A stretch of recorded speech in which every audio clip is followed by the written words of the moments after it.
Welcome to Stars and Swords. I'm Alistair Stevens, and buckle up, because tonight not only do we have a lot of ground to cover, but I'm in a slightly elevated, slightly additionally caffeinated position because, well, I managed to make it through last night with only like 2 hours of sleep, and then today was a busy day, and I just got back from my younger son's choir performance at his elementary school. So, all of that is to say, there's a lot to do, and we don't have a lot of time in which to do it, though I will warn you right up front, I would not be at all surprised if this week's session goes long. So welcome to Stars and Swords here on what is hopefully going to be our regular Thursday night slot.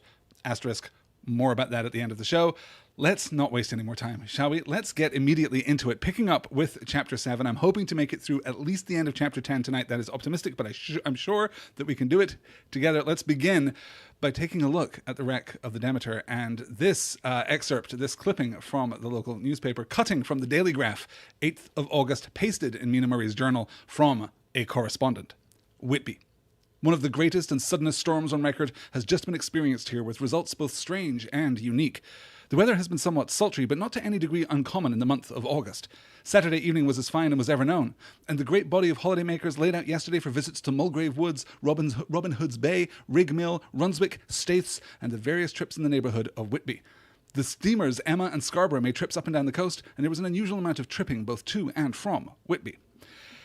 So, we should observe, of course, that this is an excellent demonstration of the multimedia approach that we discussed in last week's session. This is a clipping from a local newspaper that Mina has just, Elmer's glued into her journal in order to properly catalogue this event from a different perspective. And what a perspective it is, you guys. Oh, for the days of like an unlimited word count in a local newspaper.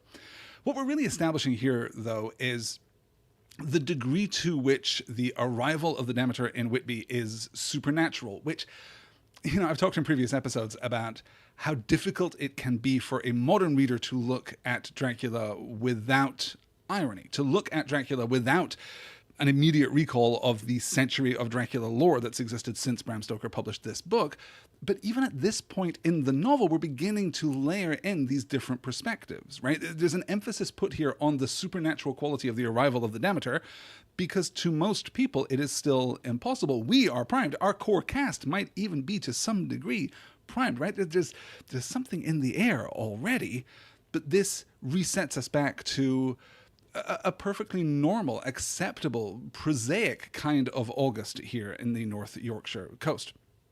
So, the storm is heralded by this sunset of unusual beauty. Then a stillness at 10 o'clock is broken at midnight by, quote, high overhead, the air began to carry a strange, faint, hollow booming, end quote.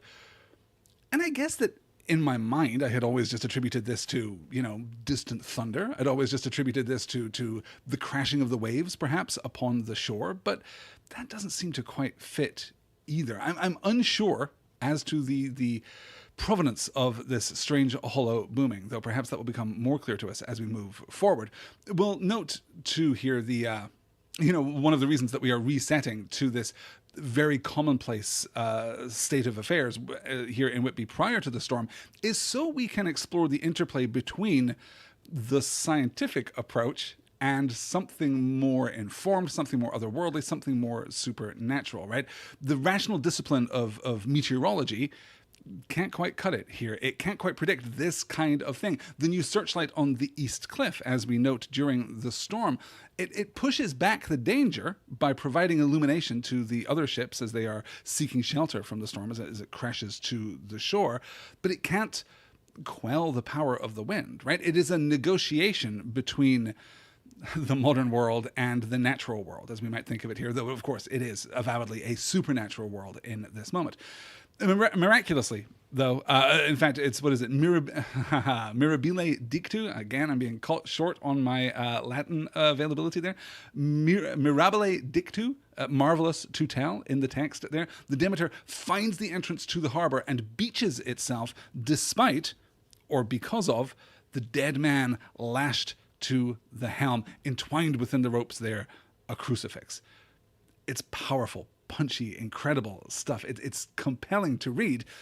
Mina determines that the ship is the Demeter from Varna. In fact, before we move on, let me call up here. I've got a, So this is courtesy of Dracula the map. In fact, the link to which will be in the show notes. This is the map describing Dracula's journey here. We'll cut it north at Whitby, which you can see just, if I can highlight this here, up here in the northern shore of England. We can see here the movement from Castle Dracula down to Varna on the coast there. We come through, in fact, I've got the dates here. Dracula departs his castle on June the 30th. He boards the Demeter here at Varna on July 6th. We will learn from the logbook, which Mina will recover, that the Demeter passes the Bosphorus Strait on July the 11th, the Dardanelles the following day, arriving at the Strait of Gibraltar all the way over here on the other side of the Mediterranean on July 22nd. It crosses the Bay of Biscay, right here, that's this dot here, on July 24th, and enters the English Channel, right here, on August 1st, and arrives at Whitby in the early hours of August 8th. So this, I mean, for one thing, is a significant undertaking. This is a significant journal. The voyage described here is, I mean, commonplace in the sense that it happens a lot, but not commonplace in the sense that it is without adventure or excitement or even, accident and death, even under the most normal of circumstances. And this is, of course, not the most normal of circumstances. And the other thing to note here, that as we move into the logbook in particular, which Mina recovers from the Board of Trade inspector and has translated by the clerk of the Russian consul, right? She's acting exactly like the lady journalists that she professed to so admire before. The other thing to note here is that she is effectively, by compiling the clipping from the newspaper and the translation of the logbook, she is compiling the same kind of epistolary novel that Stoker himself is compiling, much to the same effect. In fact, she writes, quote, "As there is no motive for concealment, I am permitted to use them and accordingly send you a rescript, simply omitting technical details of seamanship and supercargo," which seems to me, at least, to be a clear recapitulation of the author's note at the beginning of the novel, which assured us that everything inessential was cut out, but everything important is absolutely here on the page in front of us. Though there is a difference, right? Even here, and we've kind of discussed a little bit about this difference. The author's note assures us that everything is factual and everything is reliable because everything is contemporary. It was all written in the moment, so there can be no lapse in memory, no dulling of the senses and the wits over time. And, we discussed the degree to which that's true, given that Harker writes his journal at the end of the day, or sometimes even days after significant events, right? It's hard to be sure what the longest pause is in Jonathan Harker's journal in the first 4 chapters of this book, because we can be fairly confident, I think, that some of that journal, at least, is cut out because it's not directly relevant to the plot of the novel that Stoker is compiling. Here again, we have a similar effect from Mina's compilation of these epistolary sources, these documentary sources, because, of course, the captain of the Varna does not keep this logbook contemporaneously. He avowedly goes back and rewrites the damn thing after things start going wrong on the Demeter. That's on July 18th, the day after they conduct the search of the ship. Let's get into the Demeter log. We're not going to quote this whole thing, though we could. This is, I think, by some margin, one of my favorite chapters in the entire book. I love the kind of languid and self-indulgent storytelling, like not narrative in the traditional sense, right? But like a sitting around a campfire, tall tale kind of storytelling quality that we get from the clipping from the newspaper. And then this very punchy, direct, elevated kind of language that we get from the captain of the Demeter. Let's get into this here. I will share this slide with you. On 14th July, was somewhat anxious about crew, men all steady fellows who sailed with me before. Mate could not make out what was wrong. They only told him there was something and crossed themselves. Mate lost temper with one of them that day and struck him. Expected fierce quarrel, but all was quiet. On 16th July, May reported in the morning that one of the crew, Petrovsky, was missing. Could not account for it. Took larboard watch 8 bells last night and was relieved by Amramov, but did not go to bunk. Men more downcast than ever. All said they expected something of the kind, but would not say more than there was something aboard. Mate getting very impatient with them, feared some trouble ahead. On 17th July, yesterday, one of the men, Olgarin, came to my cabin and in an awestruck way confided to me that he thought there was a strange man aboard the ship. He said that in his watch he had been sheltering behind the deck house as there was a rainstorm when he saw a thin, tall man who was not like any of the crew come up the companionway and go along the deck forward and disappear. He followed cautiously, and when he got to bows found no one, and the hatchways were all closed.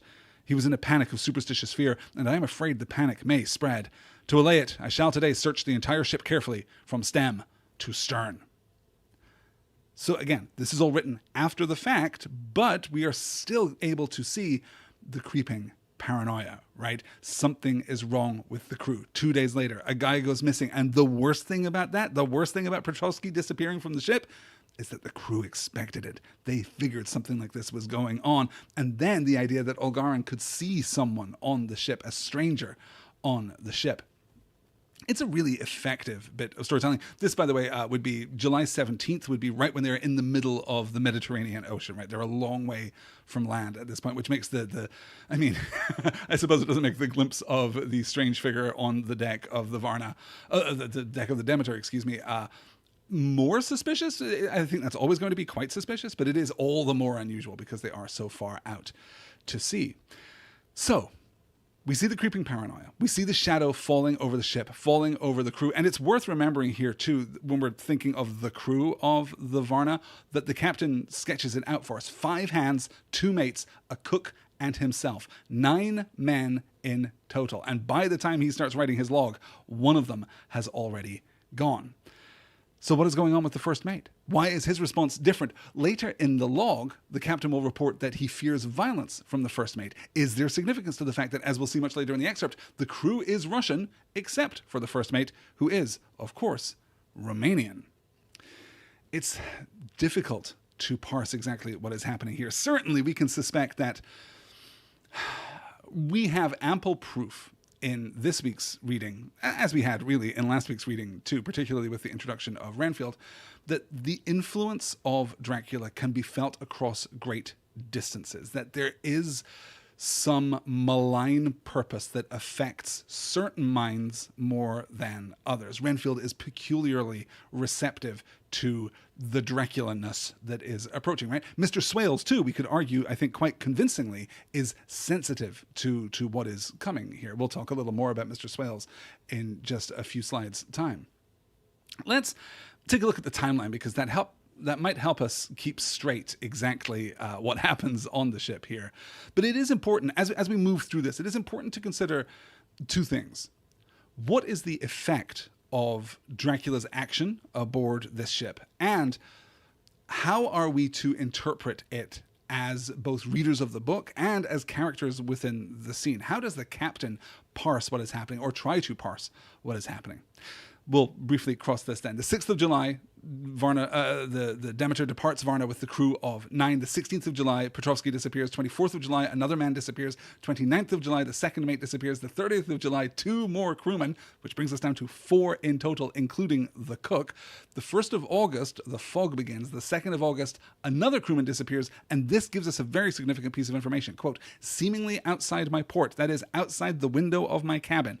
Apparently, this crewman leapt from the ship, or was thrown from the ship, of course, into the water. The 3rd of August, the last crewman disappears and the captain takes the helm. The first mate investigates the hold and then throws himself into the sea. And it's on the 8th of August that the Demeter wrecks, and I mean, makes it into the harbor at Whitby, right? Wrecks itself in the most benign way possible, though it's kind of hard to be sure exactly what happens. Is the captain alive until they approach Whitby? It seems unlikely, but if he is lashed to the helm, then it is possible that he is simply holding the boat straight. The boat is not fighting the wind that has been very purposefully, very intentionally driving them toward Whitby this whole time.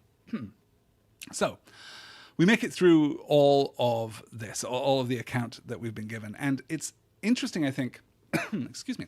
It's interesting, I think, to consider Dracula's movements here and Dracula's intent. Does he kill the crew?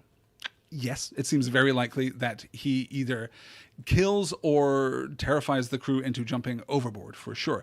The more specific question, I think, is why? Does Dracula kill the crew in order to feed on the crew? It is possible. We don't have any proof that that is the case. We don't have any proof that that isn't the case, I suppose. But that doesn't seem to be the primary motivation because of the consequence of his actions, right? Including the fog, which we can also assume to be some aspect of Dracula's powers, not just because we would be suspicious of Dracula in this instance anyway, but also because it specifically lifts momentarily just as the man is killed on August 2nd, right? It's as the man dies on August 2nd that the first mate reports that he can catch a glimpse of England. The fog ebbs as that person dies, right? As Dracula's power, in the broadest possible sense, is turned to a more specific purpose, the fog lifts for just a moment. So, why is all of this happening? Dracula ends up in Whitby, just as he wants, with no trail left behind him. And that, I think, is crucial, right? No ship, no crew, no survivors, save for a great dog that comes ashore by itself and the shipping containers that can be properly forwarded to Carfax Abbey.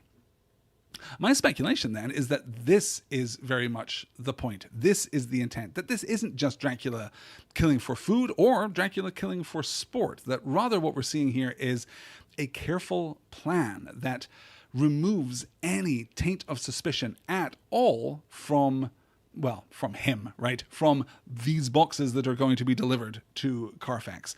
If something mysterious is happening on the ship and the captain, as the captain is inclined to do earlier in the passage, right? We get to see him protesting the fact that the fog prevents him from finding a friendly ship that can offer some assistance or pulling into a closer port in order to, resupply and search the ship and find out what exactly is going on aboard his vessel. All of these steps, all of the steps that Dracula is taking, drive the ship forward to Whitby without assistance and systematically remove the crew so that there are no witnesses. Now, is this better than simply staying in his crate for the whole voyage? That, I think, is the point at which we can speculate that perhaps he does need to feed a little, right? He may need to feed at least once during the voyage, but yeah, we're open to speculation there. Certainly, though, I think we can absolutely draw a line from this to his conversation with Jonathan Harker about needing to avoid suspicion, that the stranger in England, the person who carries that taint of suspicion, is always going to be vulnerable in a way that Dracula does not wish to be vulnerable. Excellent. All right. So I'm trying very hard to check in with the live chat and make sure that I'm not missing anything tonight too. So forgive me if I'm wandering off the point for just a moment as I'm moving through it, but all right now is well. We might also, I guess, buy the idea that as Dracula feeds on Jonathan prior to leaving Castle Dracula, prior to leaving Transylvania, we don't know what the timeline is, but we might be willing to speculate. It does not seem that Dracula feeds on Mr. Swales when he arrives at Whitby, but obviously Lucy falls under his sway very swiftly thereafter. So we might bracket that this month at sea here needs to be interrupted by, forgive me, a bite to eat. It's worth thinking, too, I suppose, in a more general sense, about what this dedication to secrecy tells us about Dracula. He assures Jonathan Harker that it is about, right, nobility, that he has been master, he has been boyar, he has been count here in Transylvania and does not want to be like a common man, or at least permit no man mastery over him. But there's also a certain degree of circumspection here, right? There's also a certain degree of what we might interpret as fear. Is it possible that all of this shroud of secrecy, that all of this desire to pass without trace, this desire to kill everyone that he comes in contact with so that there is no trail linking the new owner of Carfax with this mysterious vessel that crashes at Whitby? Is there some desire there to protect himself physically? Are we looking at a Dracula that is perhaps still vulnerable, right? In the vampiric tradition, perhaps still vulnerable to the commoners armed with pitchforks and flaming torches. It's something to think about as we go forward, because, again, partly because Stoker is doing such a great job of building Dracula as this powerful antagonistic presence, and partly because we've spent a century looking at Dracula in movies and in adapted texts. We're kind of accustomed to the idea that he is singularly powerful, that he in fact, might just be the most powerful vampire, that there might even be something special about him. I'll refer you again to, of course, Buffy versus Dracula, the season 5 opening episode of Buffy the Vampire Slayer, or, modern adaptations like The Curse of Strahd, if you're a D&D player, for example, right? We generally think of Dracula as being just this very high performing villain. He is just incredibly powerful, and maybe he doesn't actually have to worry about the common folk and their torches and their pitchforks. But there again, maybe he does. And there's nothing in the text that tells us at this point that he is immune from such assault and such harm. So Dracula, I think we can stipulate here, is killing the crew. How, though, is he doing it? Is he feeding? Is he tearing them apart? I don't think so, and I think that we can find the evidence for that in the last account here from the first mate. This is taken from the captain's log of the 4th of August. Still fog, which the sunrise cannot pierce. I know there was sunrise because I am a sailor. Why else I know not. I dared not go below. I dared not leave the helm, so here all night I stayed, and in the dimness of the night I saw it, him. God forgive me, but the mate was right to jump overboard. It was better to die like a man, to die like a sailor in blue water. No man can object. But I am captain, and I must not leave my ship. But I shall baffle this fiend or monster, for I shall tie my hands to the wheel when my strength begins to fail, and along with them I shall tie that which it dare not touch. And then, come good wind or foul, I shall save my soul and my honour as a captain. I am growing weaker, and the night is coming on. If he can look me in the face again, I may not have time to act. If we are wrecked, mayhap this bottle may be found, and those who find it may understand. If not, well, then all men shall know that I have been true to my trust. God and the Blessed Virgin and the saints help a poor, ignorant soul trying to do his duty. It's very effective. And between this account here, right, this temptation that if he should return, then I will cast myself into the ocean, that is the better fate for the sailor. That moment of self-awareness from the captain, the observed fate of the first mate, of course, who does exactly that, and the sailor who we hear crashing into the ocean past the porthole window of the captain's cabin the previous night. All of these suggest to me that this is, in fact, what has happened. And all of this kind of dovetails with what we see from Swales. Though I do think that the death of Swales is perhaps more singular, and not just because it has been so effectively and beautifully foreshadowed, as we discussed in last week's episode, but because there's an element of terror in that moment, which we can attribute to something more than just the presence of Dracula himself. There is no suggestion through this sequence that Dracula does anything. There's no suggestion even that he necessarily really leaves his container, his crate, these large wooden boxes apparently filled with clay. So it says so on the shipping manifest. We might speculate instead, earth, perhaps, right? I'm thinking in particular of the first mate deciding that when he goes down to search the ship, he is going to unscrew these crates, right? These crates are not, we might be thinking of classic, Draculana, as we think of the coffin, just with the lid slowly creaking open and the Count himself sitting bolt upright in the dead of night. But it's not that. These are sealed shipping containers, and there's no sense, even when they search the ship after Petrovsky has disappeared, there's no sense that these containers have been in any way messed with, or that there's anything secret about them, that there's any way to open them otherwise.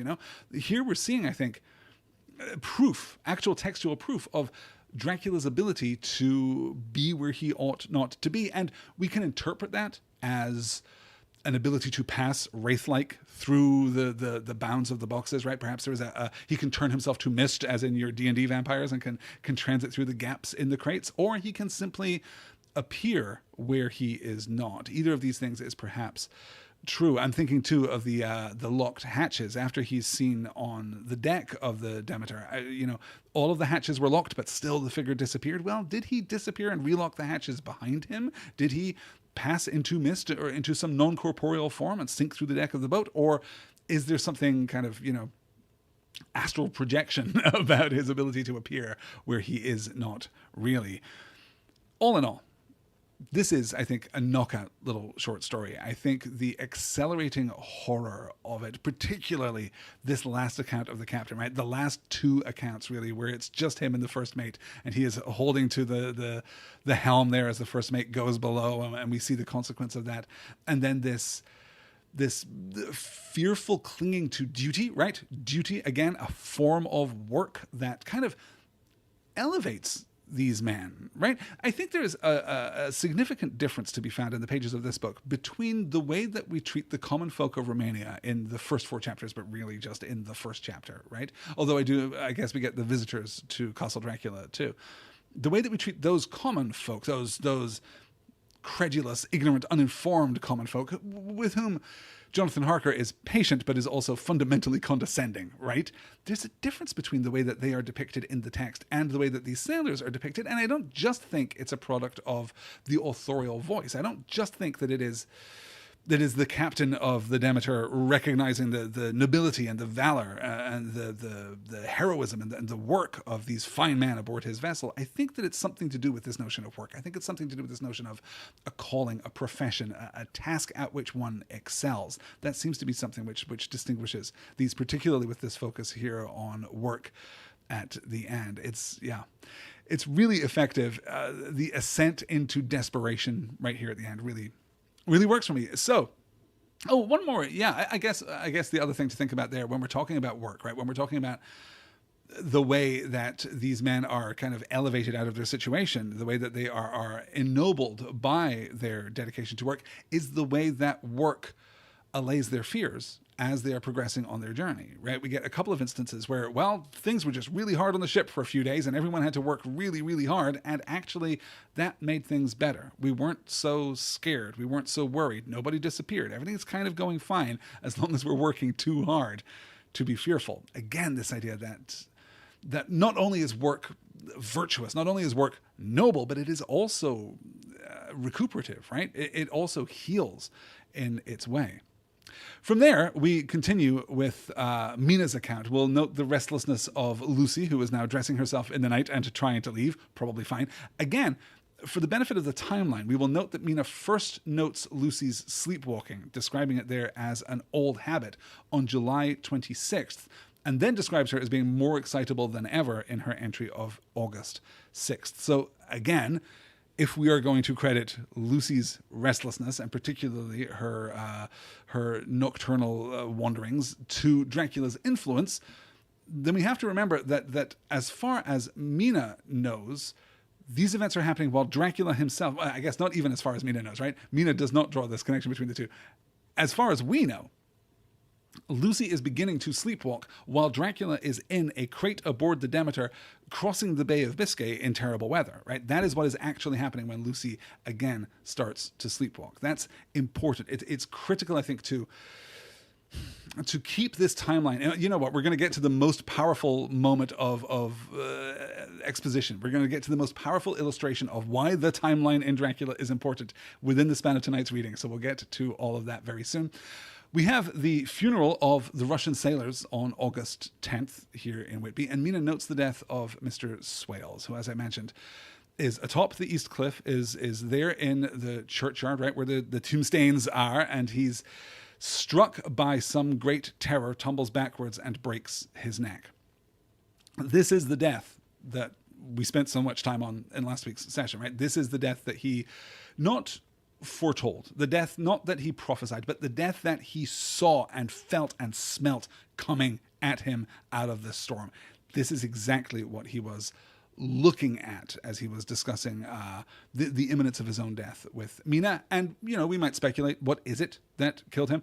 Well, it's either the large dog bounding from the deck of the Demeter, charging up to the East Cliff. You know, we get the account of that happening, and running, you know, headlong into Swales, who is so terrified that, as we said, he tumbles backwards and breaks his own neck. Or it's the large dog, and you know, speculation, but I think we're all probably on the same page here, that it's the large dog bounding up the East Cliff and then at the top of the cliff transforming into Dracula right in front of Mr. Swales, who, yeah, is one way or another the first life claimed by Count Dracula on the shores of England.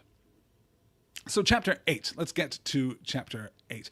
Mina begins with an account of the afternoon in which she and Lucy visit Robin Hood's Bay and eat a large high tea, I suppose, right? A severe tea, such that would scandalize the new women of progressive Victorian politics before returning home, and then being kept up quite late by a visit from the curate, right? We're just establishing their fatigue here, and we're establishing it really quite well because Robin Hood's Bay is 6 miles south of Whitby. So that is, you know, quite a walk even for the dedicated hikers of the Victorian era. Mina records at 3 a.m. that she wakes to find Lucy gone from their room. She gives us a little deductive reasoning. Again, our desire to be rational, our desire to use the scientific method in the broadest possible sense, right? Our desire to deduce, kind of running into the supernatural and falling short. Because for all that this is, in some sense, to some degree, a book about the triumph of the scientific method, right? It is about the triumph of Victorian rationality. It is about the triumph of England and the scientific mind.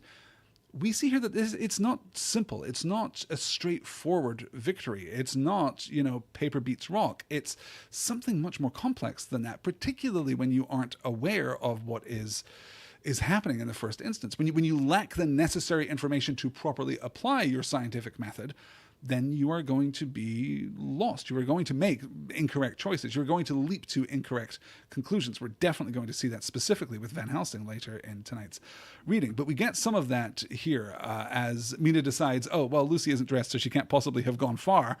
Psych, she's up on the East Cliff again. She tracks her to that churchyard, the favourite seat that they share, where Swales died, of course. And Mina runs out through the night and... let me see. I've got my slide here at long last. There we are. Quote, "The town seemed as dead, for not a soul did I see. I rejoiced that it was so, for I wanted no witness of poor Lucy's condition. The time and distance seemed endless, and my knees trembled and my breath came laboured as I toiled up the endless steps to the abbey. I must have gone fast, and yet it seemed to me as if my feet were weighted with lead, and as though every joint in my body were rusty. When I got almost to the top, I could see the seat and the white figure, for I was now close enough to distinguish it, even through the spells of shadow. There was undoubtedly something long and black bending over the half-reclining white figure. I called in fright, 'Lucy! Lucy!' and something raised a head, and from where I was I could see a white face and red, gleaming eyes. Lucy did not answer, and I ran on to the entrance of the churchyard. As I entered, the church was between me and the seat, and for a moment or so I lost sight of her. When I came in view again, the cloud had passed, and the moonlight struck so brilliantly that I could see Lucy half-reclining with her head lying over the back of the seat. She was quite alone, and there was not a sign of any living thing about." So we touched a little back in the, I want to say, second episode of this series on Dracula about the scandalous implications of the vampire brides, right? We talked about their temptation and how poor Jonathan feels about being seduced, about being tempted. Let's not perhaps extend that language any further than we absolutely have to. About being tempted by the sensual carnality of the vampire brides. And it's probably time to introduce that as a major subtext, as a major theme for this book, because Dracula is just kind of all about the sexy. It is all about this desire. We're going to spend a lot of time rushing into and out of Lucy's bedroom in the next few chapters, and some of that is, completely above board, but some of it would be scandalous, right? There's this ongoing beat that we have to prevent Lucy's mother from discovering basically anything that's going on, because Lucy's reputation would be in ruins, of course, but also her mother's frail health would immediately deteriorate, such as the enormity of the scandal. But this is a very specific kind of scandalous behavior. This is also, if you're so inclined, a very specific kind of sexy, because Lucy is breaking the rules of polite Victorian society, right? Here she is, this wanton kind of wanton presentation, this wanton state of déshabillé, right? She's out here in her nightgown, no less, right? A thing which is literally unthinkable to Mina at the beginning of this excerpt, right? She cannot imagine that Lucy has gone far because she's not dressed either in her housecoat or her actual her outdoor clothes, her proper dress, right? She's out in the world in a town populated at this hour by, drunks, by men, crucially, by working men.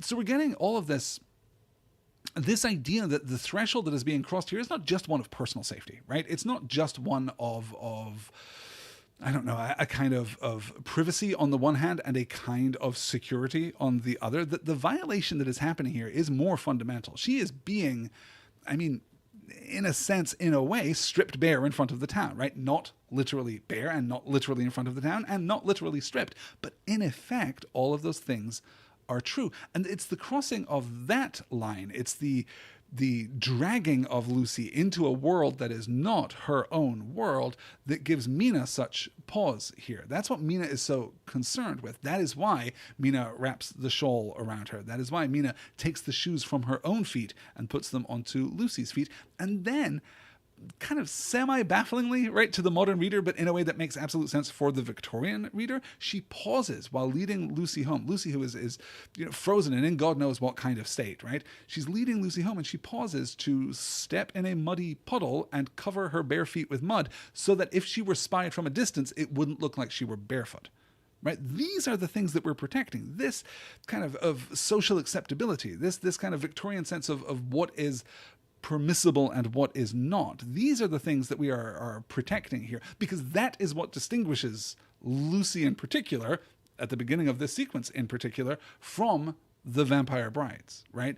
They are also scantily clad. They are also lascivious and carnal and engaging in absolutely outrageous displays. And that's kind of where Lucy is heading. And Mina can feel that crossing of a line, the tarnish that may lay upon Lucy's reputation as a consequence of exactly this. I wanted also to pull this we also have to call out here. I wanted to get a couple of excerpts here of Stoker's just fantastic horror writing, right?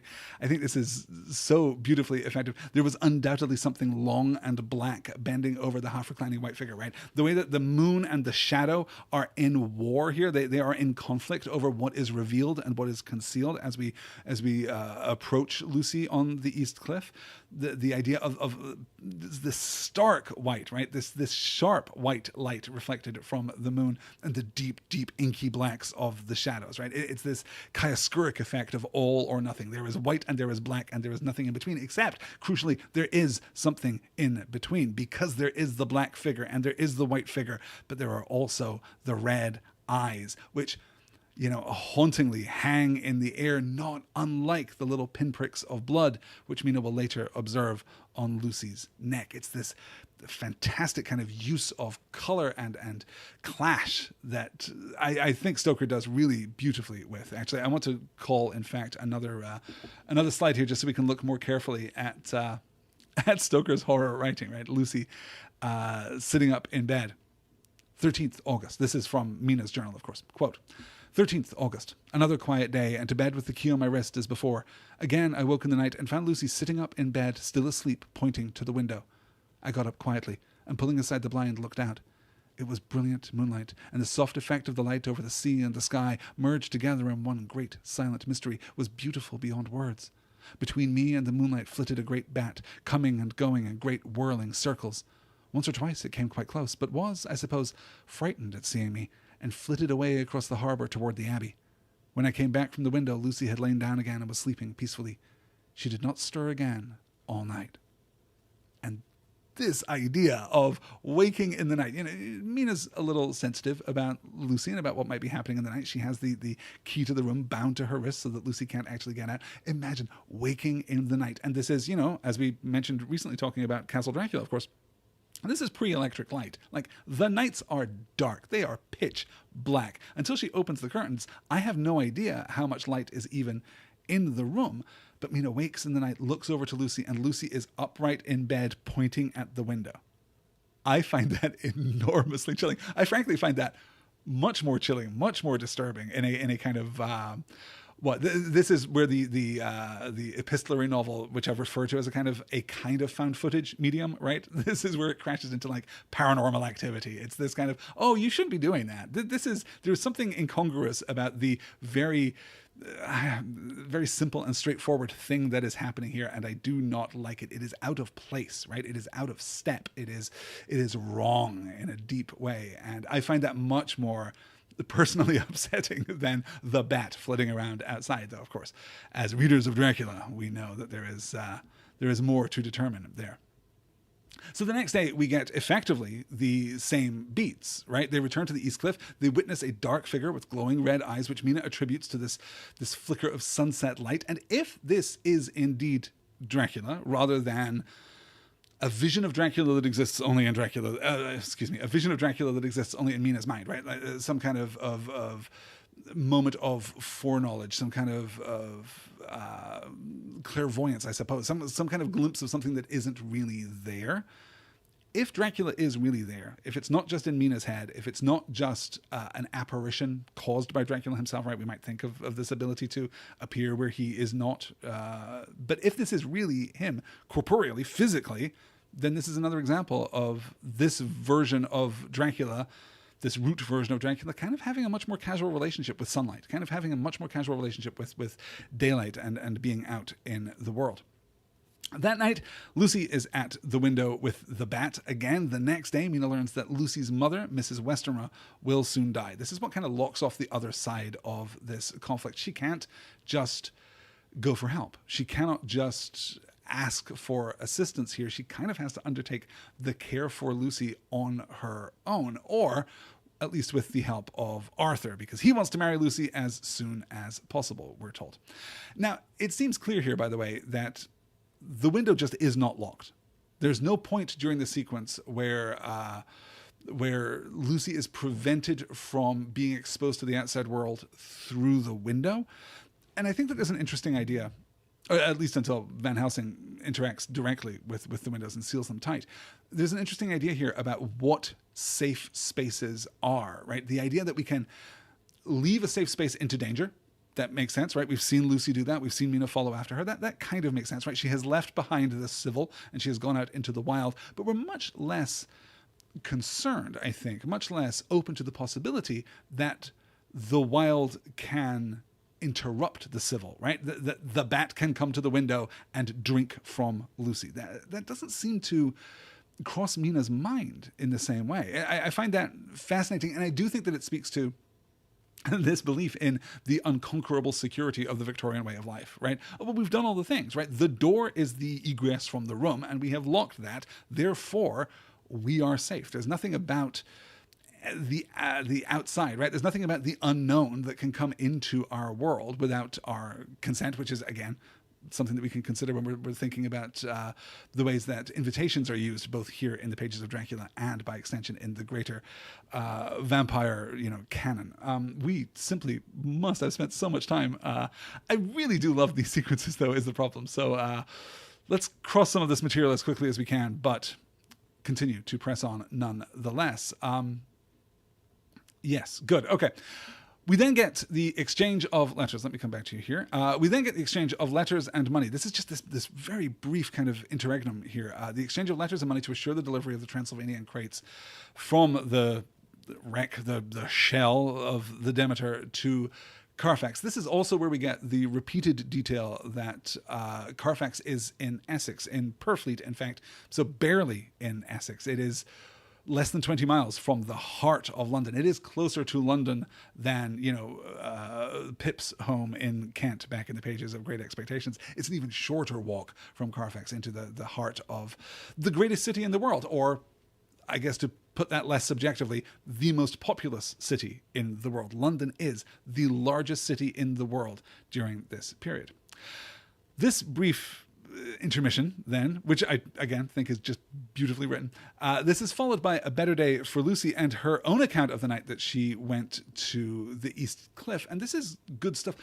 I want to call out, in the interests of moving more swiftly here and not really looking at the slide in great depth, I want to call out one little detail here, which is this idea of Lucy leaving her own body, right? Which is kind of, I guess, one of the things that has put this notion of like astral projection into my mind, right? This idea that Dracula might be able to appear in a place that is separate from his physical corporeal body, is because we kind of get a version of that from Lucy here, where she is floating, of course, over the Western Lighthouse, which is peculiarly significant because Westenra, Lucy's surname, means light of the West. That's the literal translation of Westenra there, which, is that significant?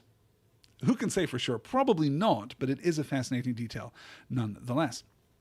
Perhaps most importantly, though, we are going to really pull a trick on the reader here, because just as we are accelerating with Lucy's story, just as we are kind of really feeling the friction here, right? We're really starting to see her world and her experience crack apart.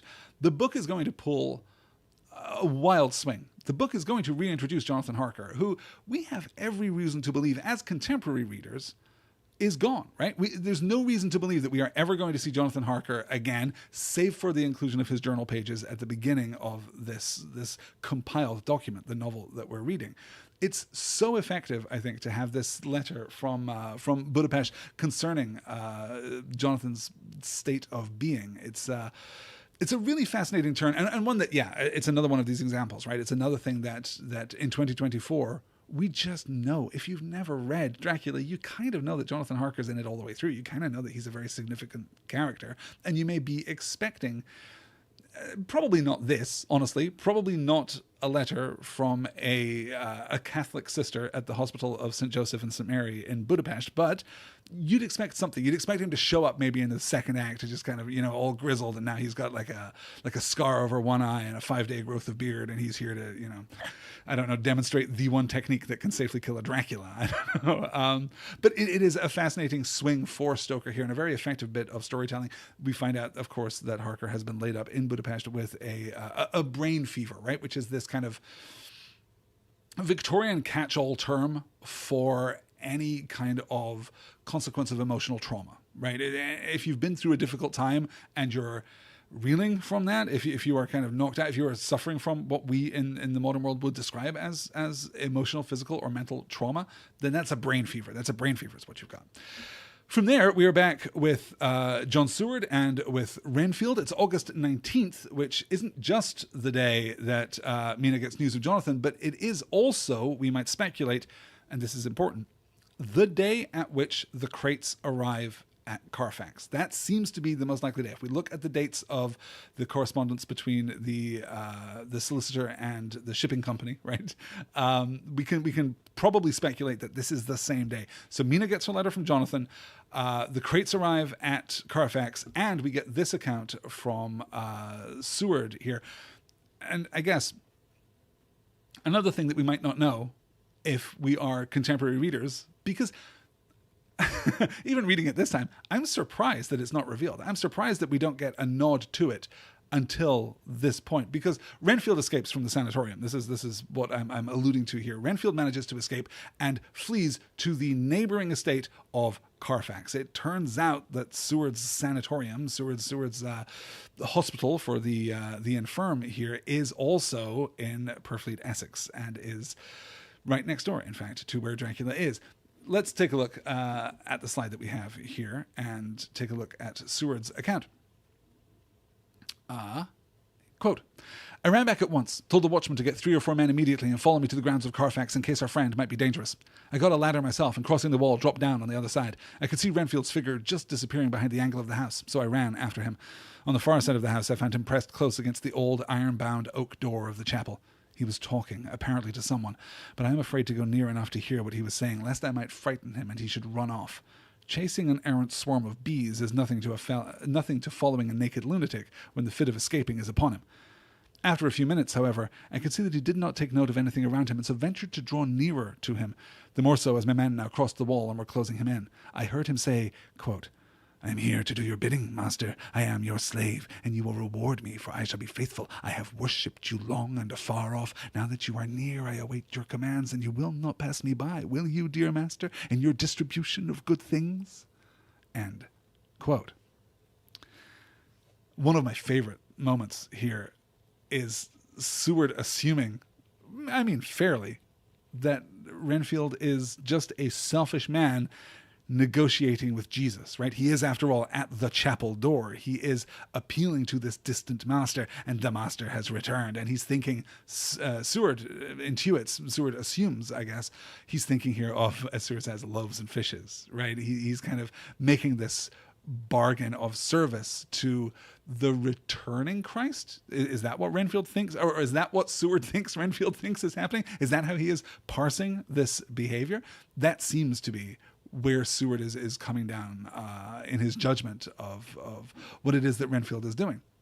Though, of course, we know that the chapel is significant to Dracula, right? That was one of the selling points of Carfax, as he discussed back with Harker in the early chapters of the book. Okay, we are going to push on, and we are going To jump forward to chapter 9, in fact, which carries us forward 5 days and carries us forward to Budapest, where Mina suddenly arrives and is at last with Jonathan. She sketches her journey in her letter to Lucy and then describes Jonathan's wretched state, this awful condition in which she finds her fiancé. Quote, "I found my dear one, oh, so thin and pale and weak looking. All the resolution has gone out of his dear eyes, and that quiet dignity which I told you was in his face has vanished. He is only a wreck of himself, and he does not remember anything that has happened to him for a long time past." End quote. Not only, crucially, is Harker ignorant of his past, not only has he forgotten what has happened to him, but he has, I was going to say no desire to remember. Quite the opposite, in fact. He has an active desire to stay ignorant. He does not want to know what happened to him. So he gives Mina his journal, the very journal that was excerpted in the beginning of this book, and asks her seriously not to tell him what is in it. And then, here in Budapest, in this Catholic hospital, they are married. Let's take a look at Mina sealing the book first, and then we're going to talk about this a little more generally. This is the account that Mina gives to Lucy in her letter. Quote, "When the chaplain and the sisters had left me alone with my husband, oh, Lucy, it is the first time I have written the words, my husband, left me alone with my husband, I took the book from under his pillow and wrapped it up in white paper and tied it with a little bit of pale blue ribbon which was round my neck and sealed it over the knot with sealing wax, and for my seal I used my wedding ring.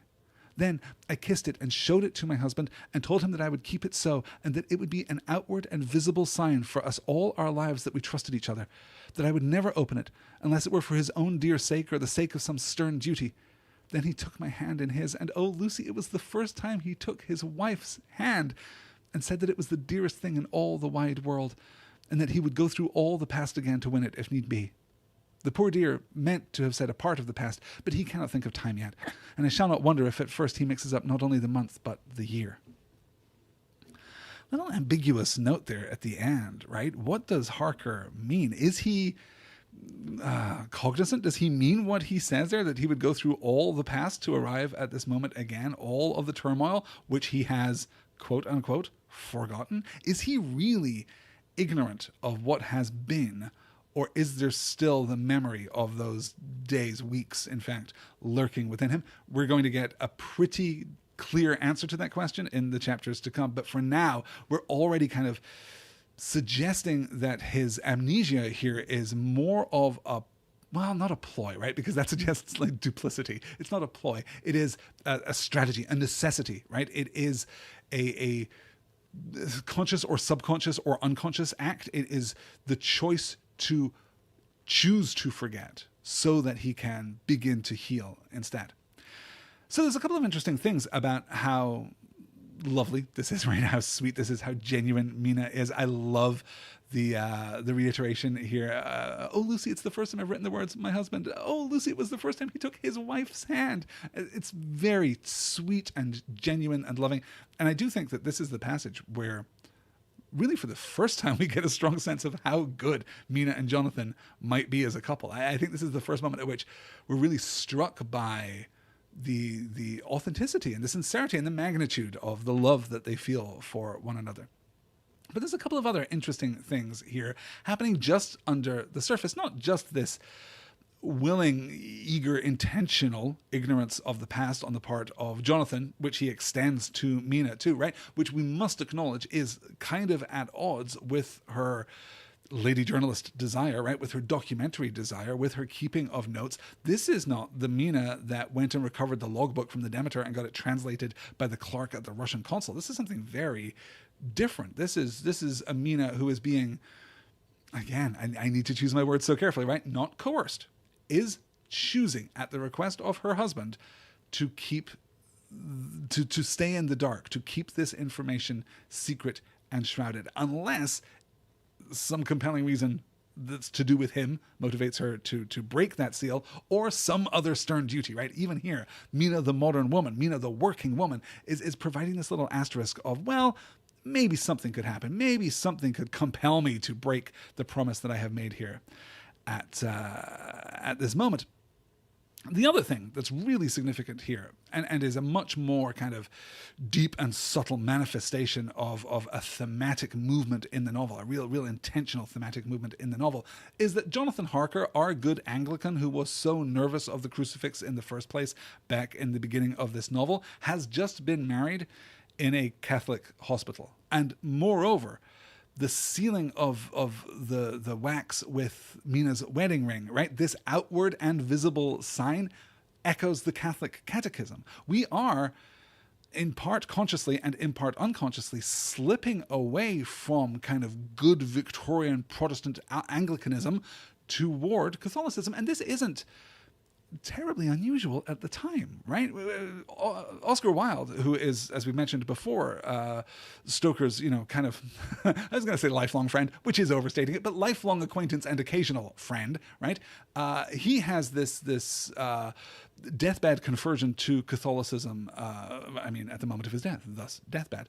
Also, Stoker's wife converts to Catholicism just, I think, 4 years later. It's kind of a fashionable thing that this is an area in which I am not as deeply educated as I would like to be. But I think that we can see, and we can certainly infer a connection here between the mysticism of Catholicism, right? That direct kind of pseudo-magical connection with the other, right? This kind of transcendent quality of Catholicism to connect you directly to the God, the divine, the Jesus, whatever form it takes, right? The kind of the magic of Catholicism and the Victorian interest in spiritualism, right? Which is just another kind of conduit toward mysticality, right? The mystical. I think that there's maybe something there. And certainly we're leaning here away from this very clean and proper Victorian Anglicanism into something that is, both displaced in both time and space, right? It is older and it is further away. It is not what we do in polite society in England in 1897. And there's already this like creeping influence of Catholicism. And that's not to suggest that Catholicism as portrayed in the pages of Dracula is negative. Quite the contrary, in fact. It is a movement from modernity into an older kind of wisdom. It is a movement away from something that is safely sanitized into something that acknowledges the grandeur and the magnitude and the danger of, this deeper, older, truer world. I find that completely fascinating. The sealing of the journal, of course, also, in addition to Mina's little promise with a caveat that we get here, the sealing of the journal itself also creates dramatic irony within the pages of the novel, because we know that this journal is going to be unsealed, because if it hadn't been unsealed at some point, it wouldn't have appeared in the first 4 chapters of this book. So we know that bad things are coming, and we know that it's going to require some urgent duty, some severe duty placed upon Mina. I was almost correcting myself there. I always want to refer to her as Mina Harker, and I almost resisted there and tried to correct myself to go back to Mina Murray. And no, for the first time, I don't have to do that. This is something that Mina Harker is going to have to face. Let's move forward, and yes, we absolutely must talk about, I mentioned earlier how important it is to pay attention to the timeline in Dracula, and how paying close attention to the timeline, God, pays out like a slot machine. And here we are. This is it. This is our attention to detail paying off here in droves. Whitby, 30th of August. My dearest Mina, oceans of love and millions of kisses, and may you soon be in your own home with your husband. I wish you could be coming home soon enough to stay with us here. This strong air will soon restore Jonathan. It has quite restored me. I have an appetite like a cormorant. I'm full of life and sleep well. You will be glad to know that I have quite given up on waking in my sleep. I think I have not stirred out of my bed for a week. That is when I once got into it at night. Arthur says I am getting fat. By the way, I forgot to tell you that Arthur is here. We have such walks and drives and rides and rowing and tennis and fishing together, and I love him more than ever. He tells me he loves me more, but I doubt that, for at first he told me that he couldn't love me more than he did then, but this is nonsense. There he is, calling me, so no more at present, from your loving Lucy. P.S. Mother sends her love. She seems better, poor dear. P.P.S. We are to be married on 28th September. End quote. So, great news from Lucy in response to Mina's letter, right? Everything's going great. She's doing awesomely. Arthur's come to stay. Her mom is better.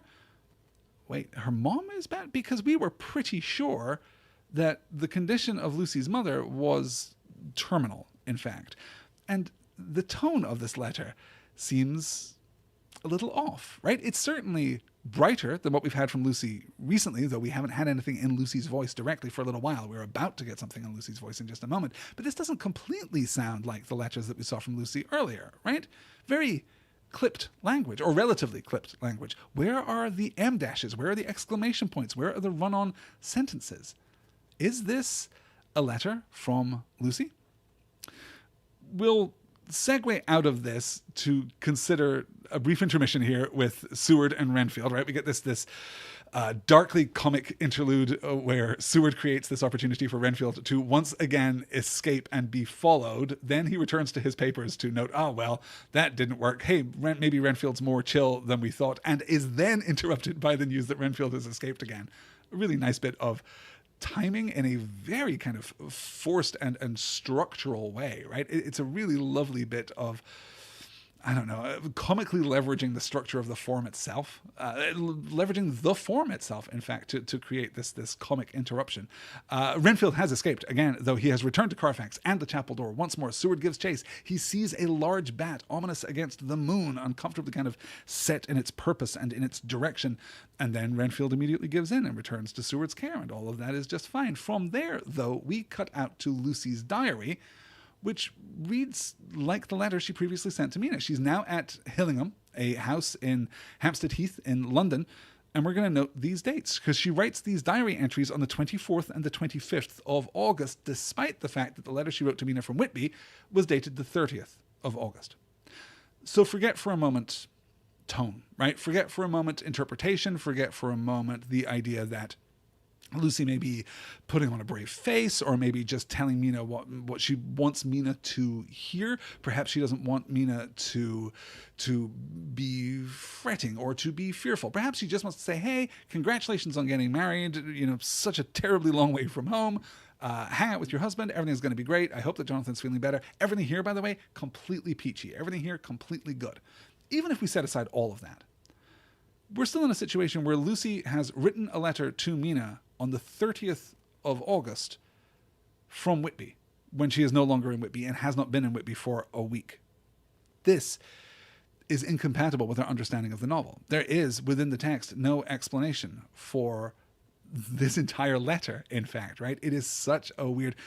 Because then, once we acknowledge, wait, something here is strange, something here is not right, this letter is not, to some extent, completely authentic. It is not, to some extent, what it seems to be. Once we acknowledge that, then we're encouraged, I think, by the text to go and look at this tone, to go and look at these sentences that are perfectly formed and kind of have some of the buoyancy of Lucy's correspondence, but none of the specificity of Lucy's correspondence. As I say, em dashes and exclamation points, there are none to be found in that letter of the 30th. This is followed still more clearly, I think, by the first real sample that we get of Arthur's writing. Let me move on here to our next. We had the very brief telegram from Arthur recently in response to Quincy Morris's invitation to go out drinking, to drown their sorrows and to celebrate their victories, respectively. But this is the first real text that we've got from Arthur. And once again, hey, you guys, Bram Stoker can just write in a character's voice at least as well as anyone who was writing at the time, and, very likely as well as any one of the top 50 people to ever do it. It's an incredible command of voice, of diction, of poise, of style. It's all here. So as I'm reading through this, do consider, what does this letter alone tell us about Arthur, given that we haven't really had an insight into his personality and character. Albemarle Hotel, 31st of August.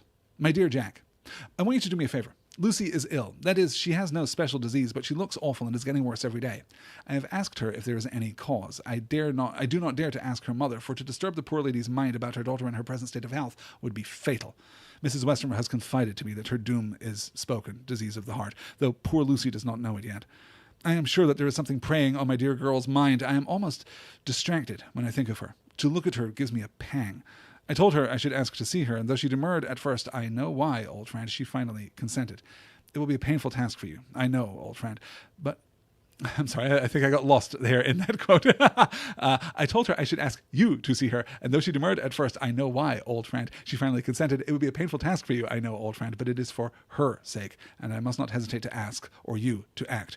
You are to come to lunch at Hillingham tomorrow, 2:00, so as not to arouse any suspicion in Mrs. Westenra, and after lunch Lucy will take an opportunity of being alone with you. I shall come in for tea, and we can go away together. I am filled with anxiety. I want to consult with you as soon as I can after you have seen her. Do not fail. Arthur. So what is distinct here, right? What does this really tell us about the man of Arthur? Well, okay, first we'll note the date, August 31st. This is the day after, ostensibly, Lucy sent that letter to Mina. And in fact, Lucy is not doing well. Lucy is not hale and hearty. She is certainly not going for walks and drives in Whitby with Arthur. This absolutely demonstrates to us that the missive sent to Mina is in some way inauthentic, right? We're going to talk about that in just a moment. What do we see here from Arthur's voice, though? Well, we see a kind of casual authority, right? We see his declamatory nature. We see this kind of forceful push, the authority with which he speaks. I'm sure that there's something preying on my dear girl's mind. I'm almost distracted when I think of her. To look at her gives me a pang. She demurs at not wanting to see John Seward, and this, I know why, old fellow. She finally consented. It would be a painful task for you, I know, old friend, but it is for her sake. I must not hesitate to ask, or you to act. This is just an order being given by a social superior, and we must remember, of course, that Arthur is, in fact, John Seward's social superior, because he is a nobleman. He is a member of the aristocracy, and for all that Seward is a doctor, for all that Seward is, to some extent, the very model of a good Victorian gentleman, right? He's lacking the actual technical gentleman part there. He's a professional. Arthur has the bloodline, and with that comes this authority. Do not fail, he says. Even just the interruption there, right? My dear Jack, this is cordial, it is courteous, but it is also very blunt. I want you to do me a favor. No request here as such is voiced. Instead, an instruction is delivered. So, if this is written by Arthur on August 31st, what do we make of Lucy's letter? And of course, if you're anything like me, you're thinking about some other erroneous letters which were written earlier in the book. You're thinking about the letters which Dracula instructed Jonathan Harker to write, which kept, which built this story, which built this pretense, which built this account of Harker leaving Castle Dracula, leaving Transylvania, and heading home to England, whereupon he would presumably mysteriously disappear thanks to some unknown intercession, but far, far away from Dracula and far, far away from Transylvania, thus avoiding any of that suspicion of which Dracula is so fearful, skeptical, resistant, right? He doesn't want any attention at all, particularly not attention of that kind. So he architects these 3 letters in the 3 envelopes. Are we supposed to be thinking of that when we see this letter from Lucy dated the 30th of August, claiming that everything is well, claiming that her mother's health is better, right? Just to reinforce that, we get this recapitulation of her mother's doom here in Arthur's letter to Seward. I don't know. I don't know where that letter comes from. I don't know where that letter comes from or why that letter was included in the book, right? And not the Bram Stoker novel Dracula, but the bundle of epistolary papers, right? The archivist, the author who writes the author's note at the beginning, as distinct from Stoker himself.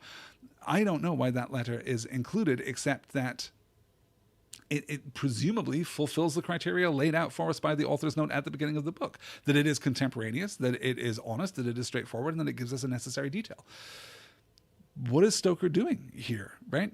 To step back to the higher level, right? To move from the author function of the author who writes the author's note to the author function of Bram Stoker, the writer of this book. What is he doing? I mean, in some sense, this is just a continuation of what we've seen earlier, right? The documentary evidence of these various papers is considered unassailable. That's what the author's note tells us. But then, in so many ways, we can find cracks in the documentation. We can speculate about how long it takes things to be remembered, or we can speculate about what is included or excluded, what is left in, what is left out of these various accounts. We can speculate about why the newspaper clipping runs so long and so loquaciously. We can speculate, we certainly, there's a gap there in the account of the Demeter and the post hoc recreation of that document, which is not the same as a contemporaneous document really by any stretch. The idea that these documents are imperfect, I find completely fascinating. The idea that these documents could be, at this point, not just insufficient, right? This is really, I'm going to kind of thin out the discussion of this to leap ahead to my conclusion, and trust that if any of you disagree with me, you will get in touch with me at starsandswordspod@gmail.com, STARSANDSWORDSPOD @gmail.com.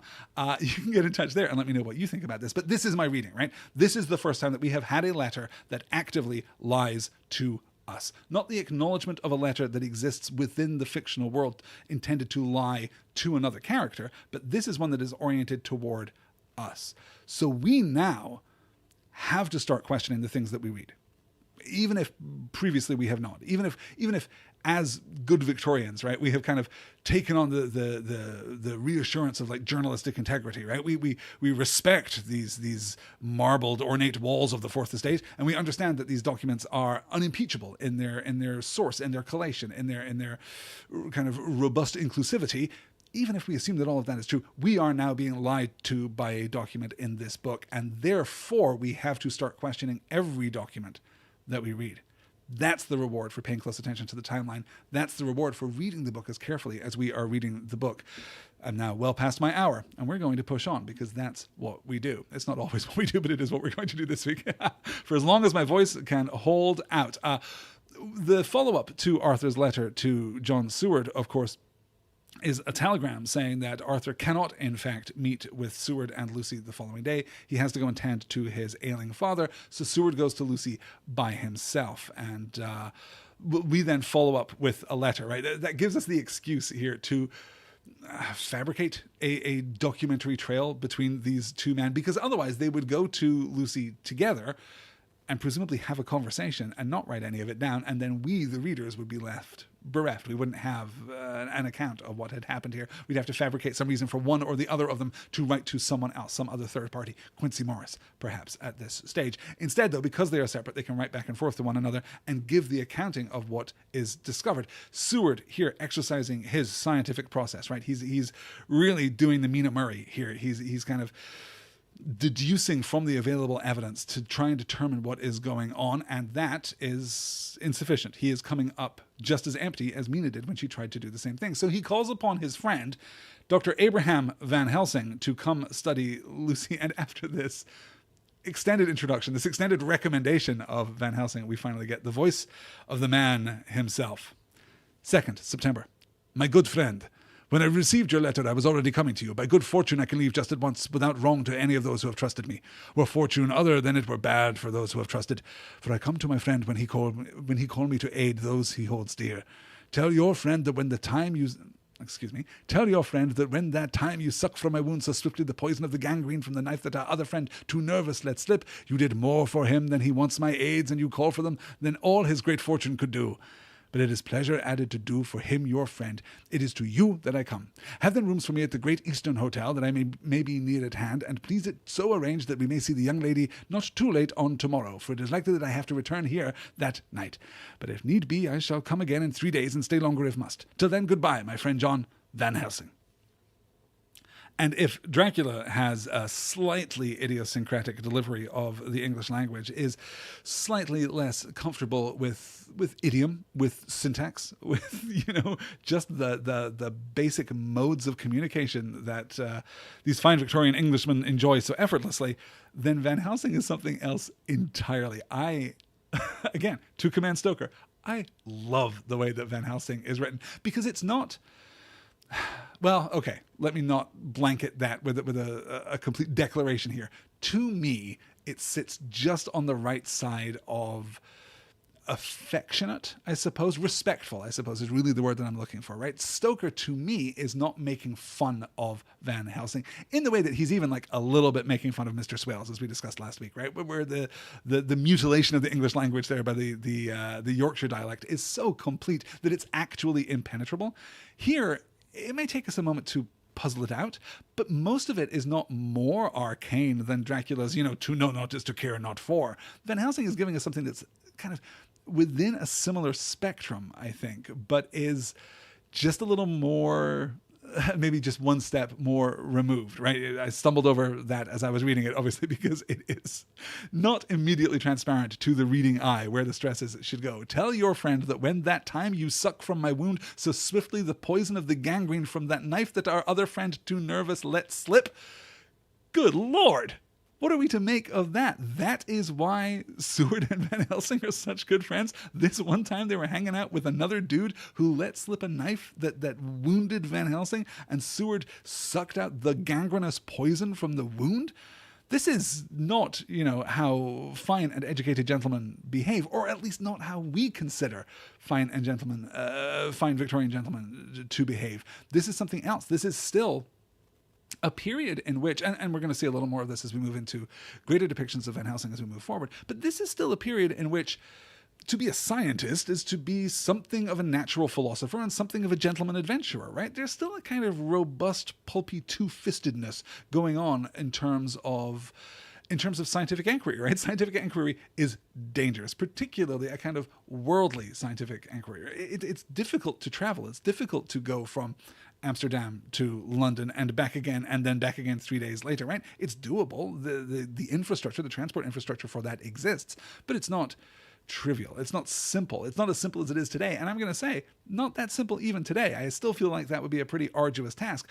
But we have men of kind of a robust, hale and hearty constitution, which is going to be particularly interesting as we explicitly begin discussing the constitution of these men as we move forward.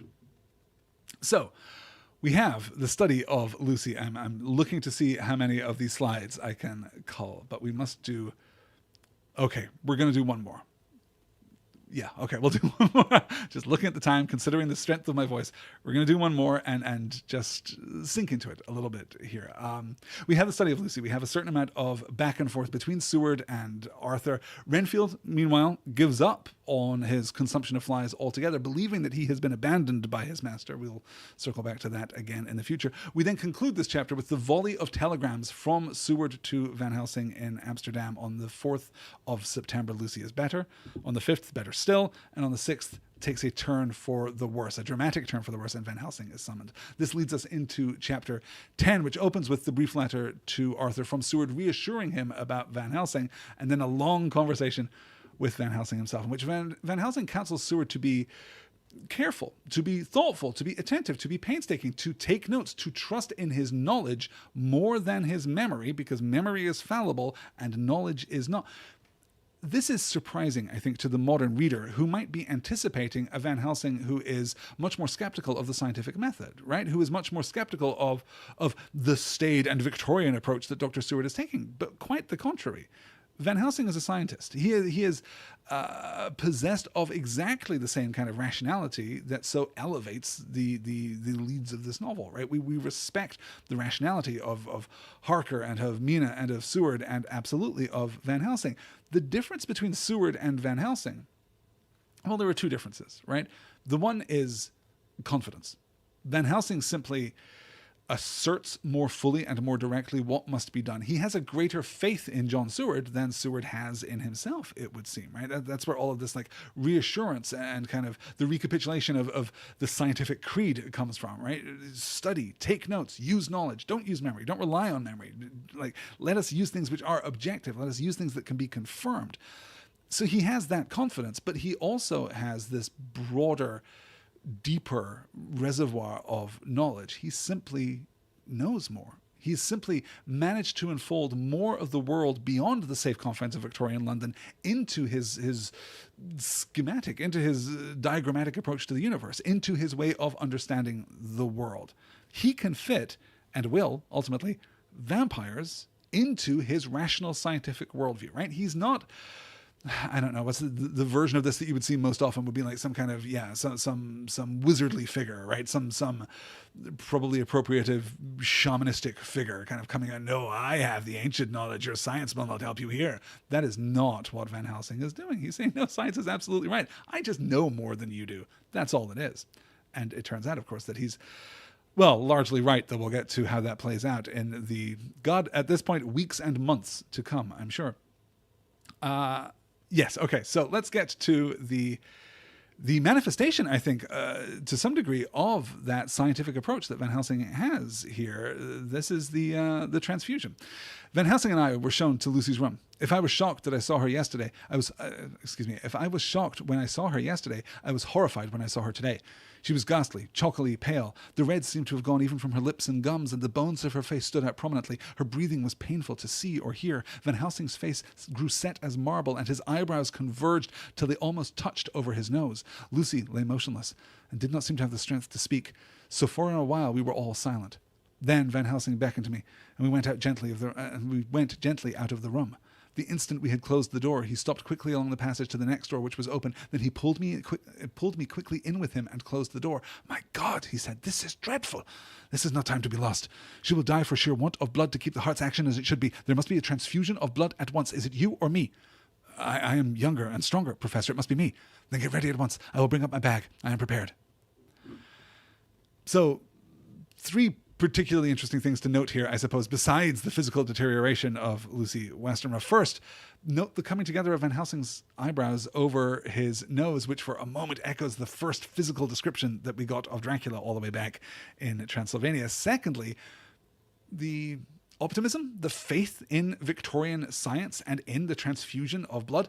The first human-to-human blood transfusion took place in 1818, the work of British obstetrician James Blundell. Throughout the Victorian period, though, it is still highly dangerous, right? We are absolutely doing human-to-human blood transfusions, but it will just randomly fail. It is still a dangerous thing to do. And that is because it's not until 1900, 3 years after the publication of Dracula, that Austrian physician Karl Landsteiner discovers that there are different types of blood. There are different blood types. It's not until 1907 when American surgeon Reuben Ottenberg suggests blood typing and matching before a transfusion. So during this entire period, for 80 years, we're performing blood transfusions semi-randomly. Right? We have no real way of understanding why some blood works and some blood doesn't. But you'll see that the approach here is not one of superstition. It's not an acknowledgement that luck is what it is. There's no, prayer to the goddess of blood involved in this kind of process. Instead, we look to what rationality tells us about blood, right? Well, we had Seward refer to Renfield way back in his introduction as being of a sanguine temperament, right? So we are thinking about blood. We are thinking about what we can learn from blood and how it manifests itself in both its excess and in its absence, as here with Lucy. So I am younger and stronger, Professor. It must be me. Oh, my blood's probably better than yours, right? We hale and hearty adventurous scientists such as we are. Yeah, I am younger and stronger. It should be me. Of course, I'm going to give up my blood. And then, of course, it's not him that gives up his blood. It's not Seward who gives the blood in the first transfusion to Lucy. It is Arthur. Why? Because Arthur loves her, and Arthur is a gentleman. Arthur is a member of the aristocracy. His blood has a stronger, better quality to it than even Seward's, which is obviously additionally superior to Van Helsing's. Lastly, for this slide, too, we'll pick up the earlier detail from Van Helsing about the gangrenous wound. We're picking up this idea of Victorian action scientists, right? We're seeing here, it's just immediate. There's no hesitation. There's no taking of tests or measurements. Van Helsing is immediately sure of what must be done. She will die for sheer want of blood to keep the heart's action as it should be. There must be a transfusion of blood at once. Is it you or me? There's no equivocation here. There's no doubt here. It's going to happen. Which one of us is it going to be? Which one of us is going to give blood and which one of us is going to perform the procedure? It's just immediate, right? I really love how this whole sequence plays out. I'll note again, as well as we're moving through here, that that Van Helsing too addresses Lucy throughout the sequence as Lucy is usually addressed as little miss, little child, good girl, right? All of this stuff that we've seen from Quincy, we haven't really seen it directly from Arthur in any great extent, but certainly Van Helsing is absolutely echoing Quincy Morris here, and the very kind of infantilizing language that we use around Lucy. Throughout this sequence, we might be reminded of Harker's time in Transylvania too, right? We get this idea of Seward giving Lucy a kiss prior to the Seward giving Lucy a kiss. That would indeed be scandalous. Arthur, of course, giving Lucy a kiss prior to the transfusion, and then again afterward. And of course, we're connecting that back to Harker in Transylvania, in Castle Dracula, and the running together of kisses and the taking of blood from the vampire brides. Right? There are kisses enough for all, as is said. There, he is young and strong. In fact, young and strong, specifically young and strong. The words of the second dark-haired vampire bride back in Castle Dracula, those words are echoed directly from Van Helsing here. So we're really drawing a parallel in that moment. You know what? Let's do one more. We're almost at the end of this chapter, and this will kind of round out this part of the story, and then we can kind of recapitulate it at the start of next week's session. So here we are, in fact, because the scientific method is right, and rationalism wins, and good, noble men who are possessed of sufficient intelligence and sufficient heroism and the right kind of blood, accidentally, but the right kind of noble blood, metaphorically as well, they will conquer. They will achieve their goals, and Lucy does, in fact, recover swiftly. Let's take a look at the slide here. This is from Lucy's diary that she is now keeping in imitation of Mina. 9th September. I feel so happy tonight. I've been so miserably weak that to be able to think and move about is like feeling sunshine after a long spell of east wind out of a steel sky. Somehow Arthur feels very, very close to me. I seem to feel his presence warm about me. I suppose it is that sickness and weakness are selfish things that turn our inner eyes and sympathies on ourselves, while health and strength give love rein, and in thought and in feeling we can wander where he wills. I know where my thoughts are. If Arthur only knew, my dear, your ears must tingle as you sleep, as mine do waking.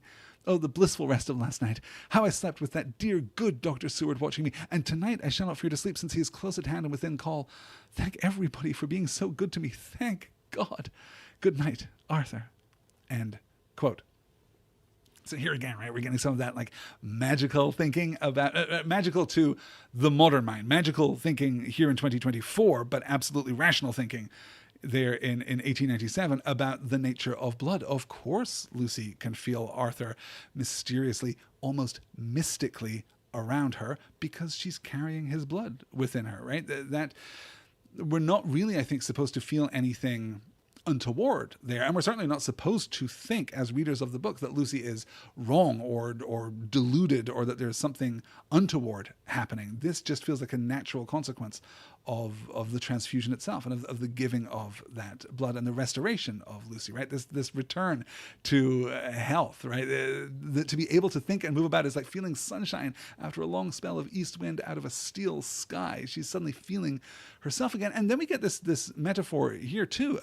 Sickness and weakness are selfish things and turn our inner eyes and sympathy on ourselves, while health and strength give love rein. And in thought and feeling he can wander where he wills. The he there, right? Love, capital L. Love can wander where he will. What does that remind us of? Does that bring to mind at all Dr. Seward's discussion of Renfield's kind of welcome selfishness? The thing that balances Renfield out is his selfishness against his desire to be kind of destructive in the world. The centripetal and the centrifugal force, as Seward had it, right, kind of balancing each other here. Is Lucy expressing some measure of the same idea? Is this a similar perspective on a I hesitate to say similar realization, right? Because I'm still not sure how true that is, but a similar philosophy, perhaps, right? That there is an inward pressure and an outward pressure, and it is in the balance of those two things that we find the most healthy and beneficial expression of ourselves. I find it fascinating that she's kind of stumbled into that. And again, Lucy ought not, for all of her girlish enthusiasm, I think, to be regarded as a foolish girl or as, in any significant way,